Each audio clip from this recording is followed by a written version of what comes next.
Have you ever said something reasonable, calm, measured, and still felt invisible? You weren't loud, you weren't emotional, you didn't over-explain. And yet, the moment passed. Most people assume this means they lack confidence, or charisma, or social power. It doesn't. What's usually missing isn't force, it's presence. There's a quiet frustration that comes with being composed in a world that rewards noise. You listen more than you speak. You think before you respond. And somehow that restraint gets misunderstood as weakness. But restraint is not absence, it's control. Some people talk constantly and fade into the background. Others speak briefly, and the room adjusts to them. It's not dominance, it's not charm, and it's not manipulation, it's the way they choose their words, and just as importantly, the way they don't. Today you'll hear 6 simple phrases, and one Stoic mindset behind them, that change how people respond to you without trying to impress anyone. These words don't persuade, they don't perform. They reveal calm, boundaries, and emotional control. And the 4th principle is often the most misunderstood. Just say these 6 words, and notice what shifts. Principle 1. Letting others speak fully. Most conversations fail quietly, not because people disagree, but because everyone is waiting for their turn. You've seen it happen. Someone shares a thought. The response comes quickly, a story, an opinion, a correction. The focus shifts away almost immediately. This is how conversations turn into subtle competitions. Who sounds smarter? Who has more experience? Who deserves the center? There's a simple phrase that ends this dynamic without effort. Tell me more about that. Not said to gather information, not said to appear polite, said with calm attention. When you say this, you remove yourself from the need to perform. You're not adding value. You're not positioning yourself. You're allowing space.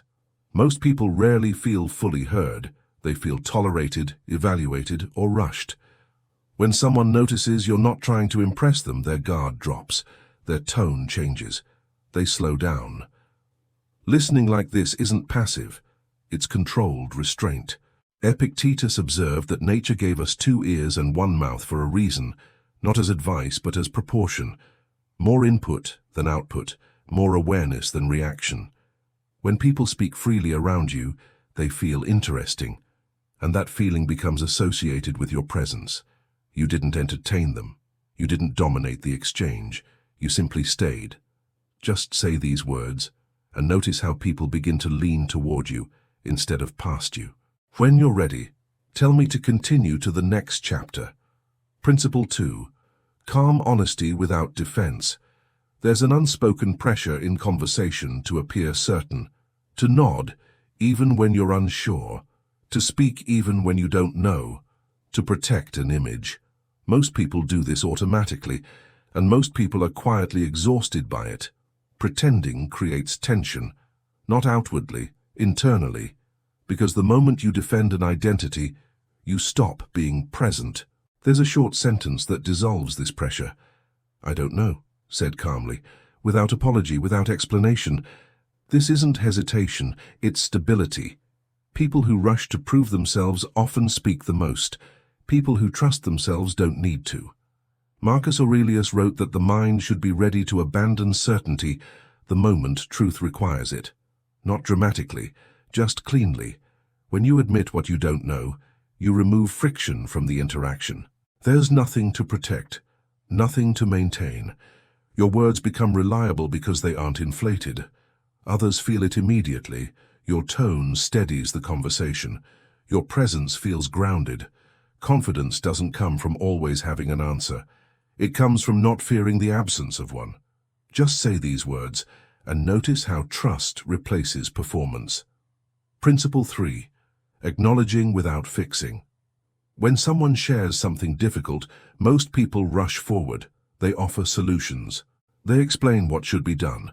They try to be useful. It sounds helpful, but it often feels dismissive, because the message underneath is subtle. This problem needs to be corrected. Most people aren't asking for correction. They're asking to be heard without resistance. There's a simple phrase that changes the entire tone of the moment. That sounds hard. No advice, no analysis, no judgment, just recognition. This isn't agreement, and it isn't sympathy, it's acknowledgement. Seneca observed that emotional pain grows heavier when it's denied, not when it's shared. Not because words solve it, but because presence steadies it. When you respond this way, you don't position yourself above the other person. You don't compete for insight. You don't take control. You stay with them. That restraint communicates maturity. It signals emotional control. Most people aren't looking for someone to fix their experience. They're looking for someone who can remain calm inside it. When they feel seen without being managed, something settles. Just say these words, and notice how people stop defending themselves around you. Principle 4. The weight of silence. Most people are uncomfortable with silence. The moment a pause appears, they rush to fill it. They explain, they justify. They add more than necessary. Not because they have something important to say, but because silence feels exposed. Silence is often mistaken for awkwardness. In reality, it's restraint. When you don't rush to speak, you signal that you're not anxious for approval. You're not scrambling to be understood. You're not afraid of being overlooked. That calm unsettles people who rely on noise to feel secure. Speaking less makes words heavier. Each sentence lands with more intention. Marcus Aurelius wrote that the best answer is often no answer at all, when nothing needs to be added. Not as avoidance, as discipline. Silence sharpens listening. It sharpens thought. When you pause before responding, others reveal more. They fill the space themselves. They clarify what actually matters. This isn't withdrawal, it's control. Comfort with silence signals depth, and depth quietly commands attention. Say nothing, and notice how the dynamic shifts without resistance. Principle 5. Recognizing the person. Most exchanges revolve around function, tasks completed, results delivered, efficiency measured. A quick "thank you" closes the loop and the moment moves on. But recognition goes deeper than acknowledgement. There's a phrase that shifts the interaction from transactional to human. I appreciate you. Not for what was done, but for who showed up. This distinction matters. In a world that constantly measures output, being recognized as a person creates a quiet bond. Not excitement, stability. Seneca wrote that gratitude strengthens relationships because it honors intention, not obligation. It's not repayment, it's recognition. This phrase shouldn't be used casually. Overuse empties it. When said sparingly, it signals awareness. It tells the other person they weren't just useful, they were seen. People rarely forget how it feels to be recognized without demand. Just say these words, and notice how trust deepens without effort. Principle 6. The discipline of refusal. Most people hesitate when they need to say no, not because they lack reason, but because they fear tension. They worry about disappointing others. They worry about appearing difficult. They worry about being judged. So they agree quietly and pay the cost later. Every yes has weight, time given, energy spent, attention divided. A calm, clear no is not rejection. It's definition. It tells others where you end and where they begin. Marcus Aurelius reminded himself that if something is not right, it is not worth doing, and if it is not true, it is not worth saying. That includes agreement. When your no is steady, your yes gains meaning. It's no longer automatic, it's deliberate. Boundaries don't create distance from the right people, they create clarity. Those who respect you don't need endless access. They recognize consistency. Saying no without hostility signals self-respect. And self-respect quietly commands respect from others. Just say this word, and notice how your presence becomes more defined.